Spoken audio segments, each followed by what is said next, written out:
AKT classroom में आप लोगों का स्वागत है। आज आप लोग सुपर टेट के सामान्य ज्ञान या समसामयिकी के 30 क्वेश्चन देखेंगे जो बहुत ही उपयोगी होंगे।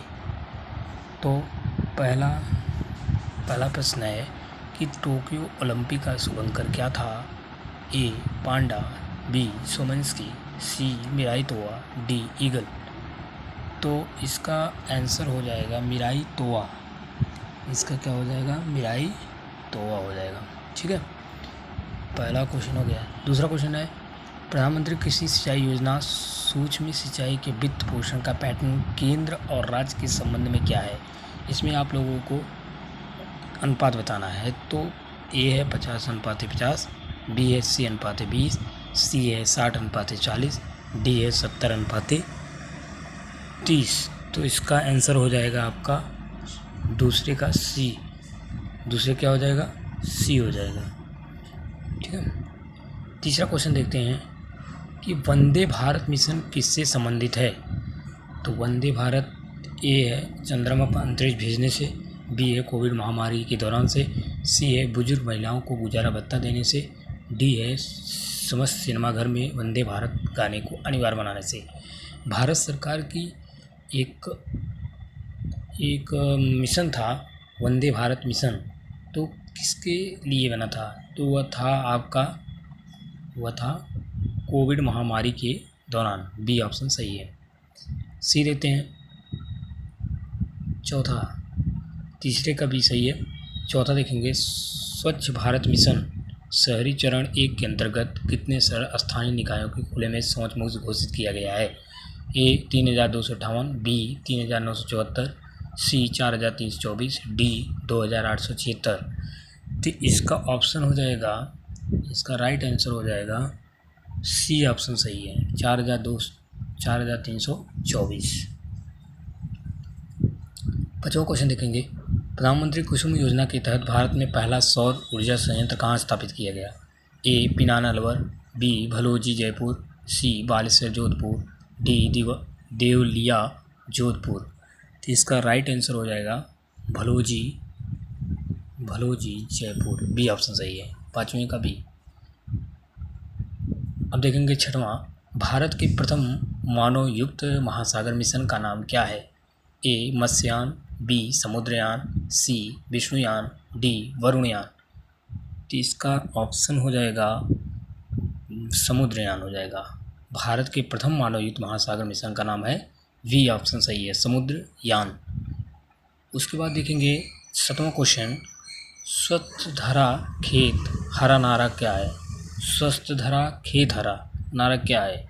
ए प्रधानमंत्री कृषि सिंचाई योजना, बी मृदा स्वास्थ्य कार्ड योजना, सी कृषि वानिकी पर उपमिशन, डी परंपरागत किसान विकास योजना। तो इसका हो जाएगा आपका बी ऑप्शन सही है, मृदा स्वास्थ्य कार्ड योजना। अगर आपको यह वीडियो अच्छा लग रहा है तो लाइक सब्सक्राइब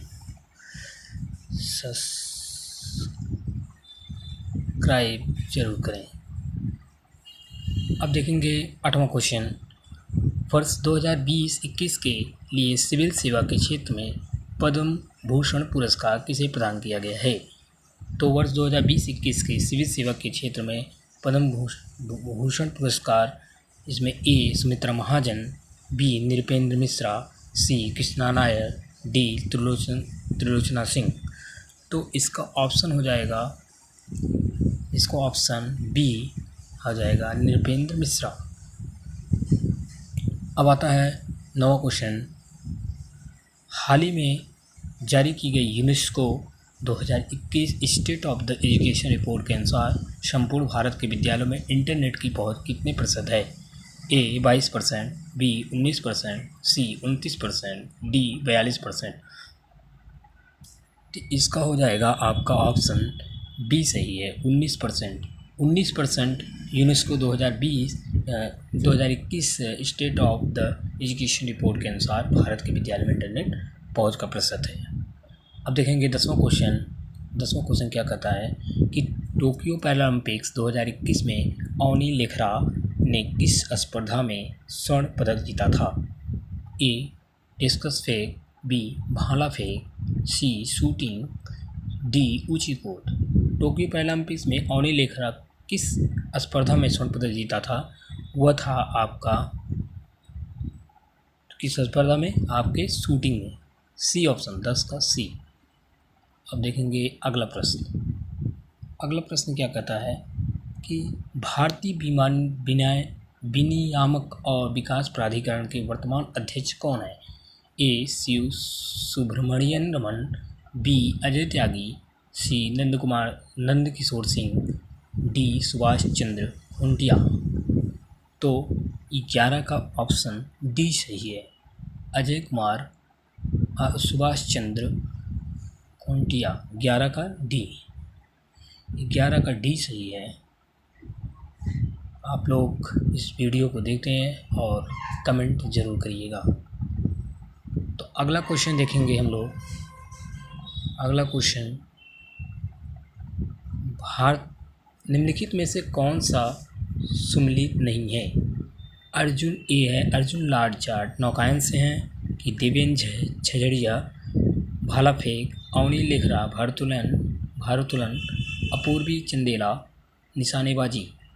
तो 12 का जो ऑप्शन है वो 12 का ऑप्शन जो सही है वह है सी ऑप्शन सही। अवनी लेखरा जो है वह भारोत्तोलन से नहीं है।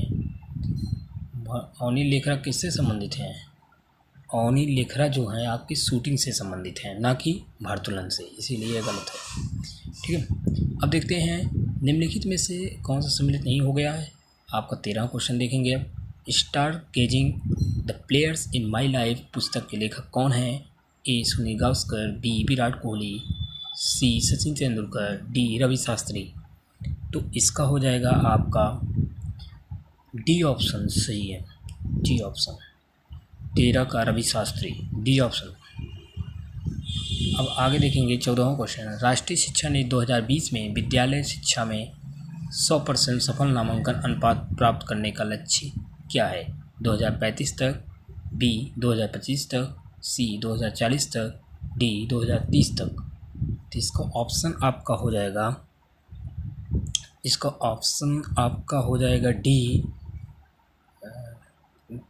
डी ऑप्शन सही है। 2030 तक राष्ट्रीय शिक्षा 2020 विद्यालय शिक्षा में 100% सफल नामांकन अनुपात होगा, 2030 तक प्राप्त कर लिया जाएगा। अब आगे देखते हैं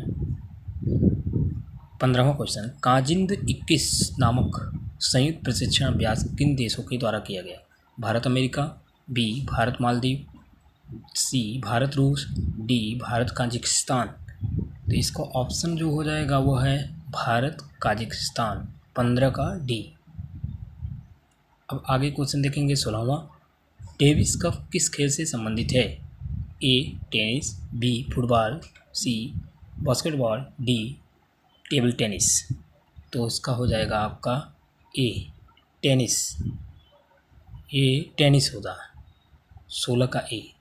आगे क्वेश्चन देखेंगे 17वां क्वेश्चन देखेंगे कि हाईयूसा-2 मिशन किस अंतरिक्ष एजेंसी का मिशन है? तो पहला ऑप्शन है जासा, बी ऑप्शन है नासा, सी सेंसा और डी इसरो। तो इसको ऑप्शन जो हो जाएगा 17 का वो ए हो जाएगा, जैसा। अब आगे क्वेश्चन 18वां। विश्व के सबसे तेज धावक उसेन बोल्ट किस देश से हैं? Nigeria, A option Nigeria, B option Colombia, C option Jamaica, D option Uganda. तो ये हैं आपके जमैका, 1880। अगला क्वेश्चन देखेंगे। राष्ट्रीय खेल दिवस कब मनाया जाता है? 21 जून ए, बी 29 जुलाई, सी 29 अगस्त, डी 31 अगस्त। तो इसको ऑप्शन जो हो जाएगा आपका बी ऑप्शन 19 का बी ऑप्शन सही है। 29 जुलाई नहीं, 29 अगस्त को मनाया जाता है, ना कि 29 जुलाई। अगला क्वेश्चन देखेंगे अब। निम्नलिखित 20वां क्वेश्चन देखेंगे। निम्नलिखित में से किस देश ने हाल ही में जिरकॉन हाइपरसोनिक मिसाइल का पनडुब्बी टेस्ट फायर किया है? संयुक्त राज्य अमेरिका, बी रूस, सी चीन, डी जापान। तो इसका ऑप्शन हो जाएगा बी। बी ऑप्शन सही है, 20 का बी। तो आगे का क्वेश्चन देखेंगे 21। भारत के किस राज्य में कटबिहू उत्सव आयोजित किया जाता है? तो यह मिजोरम, ए, बी असम, सी गोवा, डी सिक्किम। तो इसका ऑप्शन हो जाएगा 21 का बी। आगे क्वेश्चन देखेंगे राजीव खेल रत्न पुरस्कार की राशि क्या है? ए 15 लाख, सी बी है 7.5 लाख, सी है 10 लाख, डी है 25 लाख। तो राजीव गांधी खेल रत्न पुरस्कार है आपका 25 लाख। कितना है? 25 लाख। डी ऑप्शन सही है 22 का। अब आगे देखेंगे 23वां क्वेश्चन। उत्तर प्रदेश के निम्नलिखित किस ऐतिहासिक मेले में हिंदू और मुसलमान दोनों आते हैं? नौचंदी मेला, ए, बी बावरी बाबा मेला, सी फूलडोल मेला, डी बटेश्वर मेला। तो इसमें आपका नौचंदी का मेला जो है उत्तर प्रदेश के हिंदू मेले और मुसलमान दोनों आते हैं, हिंदू और मुसलमान दोनों आते हैं नौचंदी मेले में। 24 देखेंगे समुद्री चक्रवाती तूफान तौकते किस सागर में उत्पन्न हुआ था? ए बंगाल की खाड़ी, बी हिंद महासागर, सी कैस्पियन सागर, डी अरब सागर। तो तौकते तूफान जो तौकते तूफान जो चक्रवाती तूफान था वह किस सागर में उत्पन्न हुआ? तो हुआ था आपके अरब सागर में। किसमें? अरब सागर। डी ऑप्शन सही है। अब आगे देखते हैं 25। निम्नलिखित विश्व में मछली का सबसे बड़ा उत्पादक देश कौन सा है? ए जापान, बी चीन, सी रूस, डी यूएसए। तो इसमें जो सबसे ज़्यादा सबसे ज़्यादा मछली सबसे उत्पादक है वह आपका चीन है। कौन है? चीन।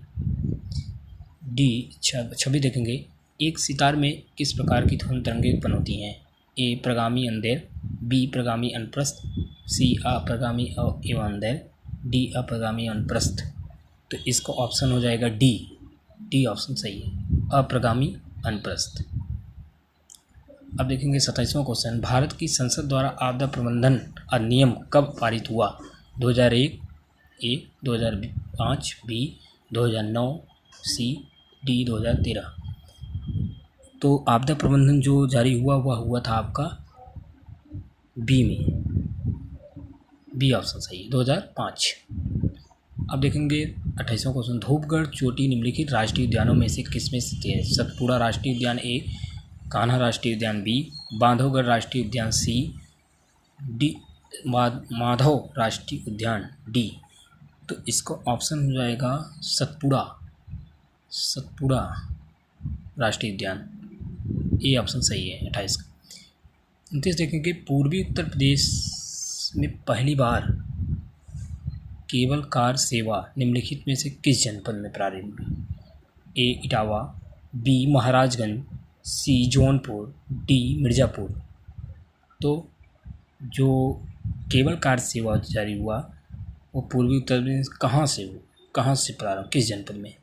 तो हुआ था वह मिर्ज़ापुर में। डी ऑप्शन सही है, मिर्ज़ापुर।